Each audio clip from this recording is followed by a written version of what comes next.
Hi, everyone, and thank you for tuning in this evening. I'm Dakota Smith. And I'm Ryan Breton. Coming up later in the show, we'll have another report from our weather risk and financial markets class covering the soybean and natural gas markets. And then our own Meredith Fish will bring us the 8 to 14-day climate outlook with next week's weather. Last but not least, Dakota, a student from our weather communications class, will give us a tutorial on the many precipitation types of winter weather. But first, let's get to the latest news and information from the weather, enterprise, and climate world. Here's this week's Update in the Air.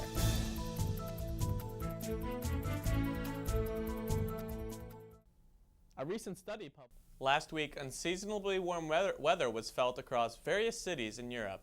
Particularly Paris saw adverse impacts from a combination of warm, humid weather, calm winds, and air pollution. The city went through one of the worst smog events on record, seeing conditions similar to recent events in Beijing, China. The environmental prime minister of Paris, Philippe Martin, claimed the event to be an emergency and priority for the government. In response to the poor quality, Paris banned all cars with even registration numbers for one day and then odd registration numbers for a different day. Hybrid and electric cars were permitted on the streets, along with any car holding 3 or more passengers. Various checkpoints were established across the city to dole out $30 fines to any banned car roaming on the streets.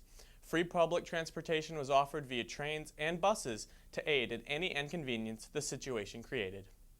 As many as 108 people remained listed as missing on Monday, 2 days after a massive mudslide hit dozens of homes and killed at least 8 people in Washington state, according to news reports. There is a legitimate fear that the death toll will grow well beyond the current number of confirmed deaths. The landslide occurred at about 10:45 in the morning on Saturday between Arlington and Darrington, Washington, and destroyed at least 6 homes. Some on the scene say damage is catastrophic and rivals that of the damage following Mount St. Helens eruption in 1980.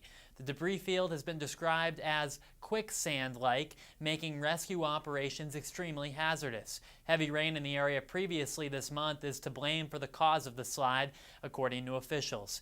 AccuWeather says that Everett, Washington, located about 30 miles south of the landslide, had 5.64 inches of rain this month through Friday, more than 250% of normal. Need a break from the harsh and cold winter? Although it's been pretty cold across much United States, globally 2013 was the 6th warmest year since temperature records first began in 1850. This information was released in an annual weather and climate report produced by the World Meteorological Organization. Rankings are based off of data collected by NASA, NOAA, and the United Kingdom's Meteorological Office. Overall, 2013 was 0.9 degrees Fahrenheit above the average global temperature from 1961 to 1990. This ties 2013 with 2007 as the 6th warmest year on record. Earlier this year, reports from NASA and NOAA indicated 2013 had respectively been 7th and 4th warmest year. Differences are due to the various data sets that each organization uses. Regardless of the ranking, globally 2013 was in the top 10 warmest years on record, a pattern recent years have followed. The harsh winter has impacted many of us, and cultural activities in western Pennsylvania say they are feeling the effects of the cold, too. The Pittsburgh Symphony Orchestra reports that its audience has been significantly impacted this winter. The symphony tells the Pittsburgh Tribune-Review that they are considering to reschedule its 2015 to 2016 season, which normally runs from October to June, so that it starts earlier and ends later. This is all of a result of the weather and an increased number of no-shows at their concert. On March 2nd, 740 ticket holders skipped the performance, far more than the usual 100 to 120 no-shows. After a long and cold winter, the first thing you want to hear is that spring is on the way, right? Well, that might not be true for all locations across the United States. The National Oceanic and Atmospheric Administration recently issued its spring flood risk, which highlighted areas in the Midwest and northern plains that may see minor to moderate flooding. Current snowpack and frozen deep soil are to blame for potential flooding, coupled with expected seasonal temperatures and rainfall. The largest risk is poised for the Mississippi and Illinois rivers, with smaller scale flooding occurring in streams and rivers of the Missouri Basin. Moderate flooding can also be expected in North Dakota, North and South Dakota, as ice jams, snowpack, and significant frozen ground produce conditions conducive for flooding. NOAA also predicted that the majority of the Northeast could see minor flooding events as spring approaches. Although we'll all welcome warmer weather with open arms, be mindful of the threat that flooding may pose this spring. Colorado State University meteorologists Phil Klotzbach and William Gray are known throughout the weather world for their annual hurricane season forecasts. For decades, the CSU team has issued preseason forecasts for the expected number of storms in the Atlantic, and the team was the first program in the nation to issue such a forecast. Since then, organizations from all sectors of the weather enterprise have begun projecting tropical activity far in advance. Last June, the CSU program lost $100,000 of annual funding from an insurance company, and their forecasts were in serious jeopardy of being discontinued. However, another insurance company has stepped forward and made a contribution to the program, and they expect to issue their first seasonal hurricane forecast on April 10th. And that is Update in the Air for this week. We'll be back in a moment with more.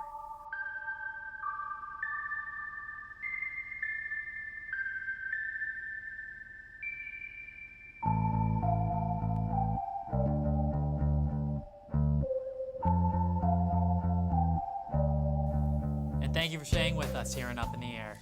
Up next, Tyler Bodner and Joe Clamp from the Weather Risk and Financial Markets class will bring us the latest on the soybean and natural gas markets. Looking at natural gas futures contracts, we can see that the EIA natural gas storage report released on March 20th, 2014 shows a 48 BCF withdrawal for the week. This was lower than expected and contributed to the price drop that will be seen later.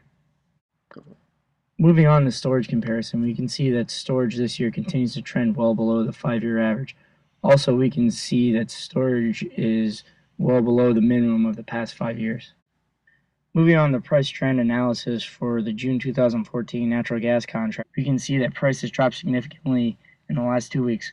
Price fluctuated earlier last week, but after the storage report was released on Thursday, price dropped by 10 cents on Thursday and Friday. Looking at the future forecast, the 6 to 10 day forecast shows normal temperatures throughout the Northeast and even warmer than normal temperatures in the Southwest and some of the Midwest. And the 18-14 day forecast shows below normal temperatures in well-populated areas in the Northeast.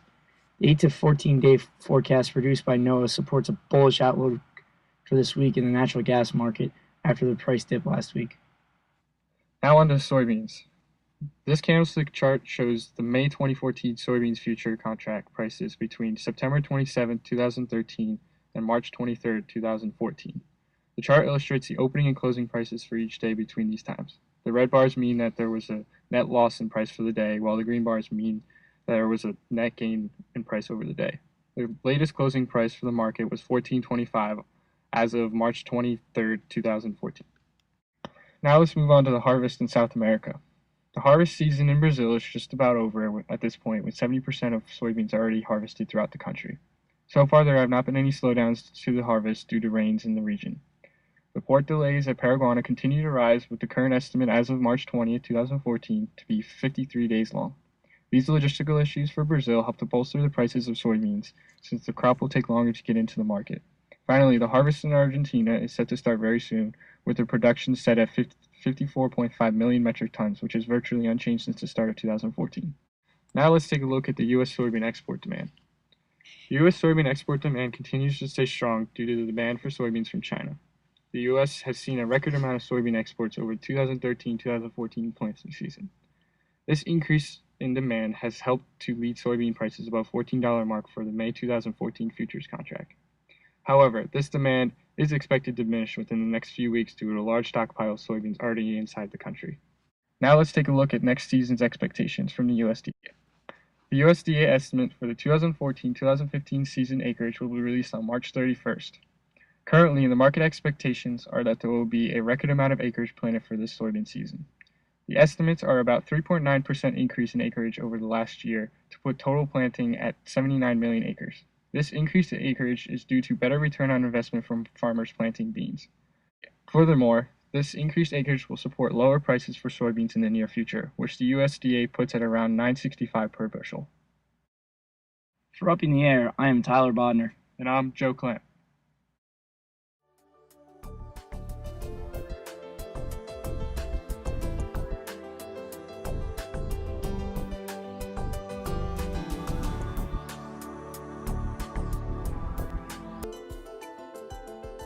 And welcome back. So Ryan, was that you playing Frisbee on the Old Maid lawn this weekend? Yes, it was, Dakota. Believe it or not, it was warm enough to get out there and play and wear shorts, which was nice. Well, hopefully we'll see some more of that weather. It was very nice and very mild out. So hopefully we see that more in the coming weeks. That's right. Joining us now with all of the details and much more is Meredith Fish. She is at our climate wall with this week's Climate Outlook. Thanks, Ryan and Dakota. Unfortunately, that spring weather that we had been seeing over the past weekend will not be sticking around in the coming days. Looking at the current snow cover across the nation, we see that most of the snow in the Northeast has diminished, including all of that in Pennsylvania. Looking outside out here at Penn State, you don't see too much snow on the ground.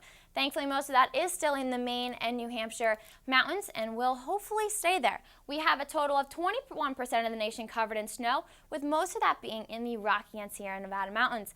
Now, this snow will be crucial during the meltdown as it will moisten the areas around California where all of our plants have been dying due to the drought that they've been having.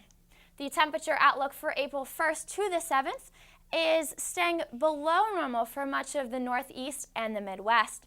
That includes State College and much of Pennsylvania, as unfortunately we will not be seeing those spring temperatures that we hope to be seeing and that we were lucky to experience the past few days. But don't hold out, it will be coming warm soon.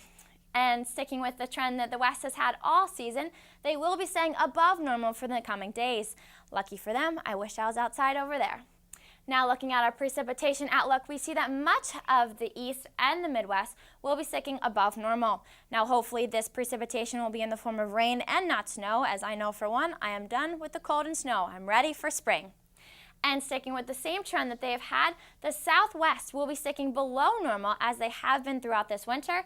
Lucky for California, they will be finally getting the relief from the drought that they will be needing. Probably not enough to eliminate their drought in total, but enough to bring some rain to the area, which is much needed. And now, Ryan and Dakota, back to you. Thanks, Meredith. Hopefully that warmer weather is on its way. Well, certainly at some point this winter, you're wondering what's actually falling from the sky. That's right. Ryan Bells from Penn State's Weather Communications class is here now with the details on the various types of winter precipitation.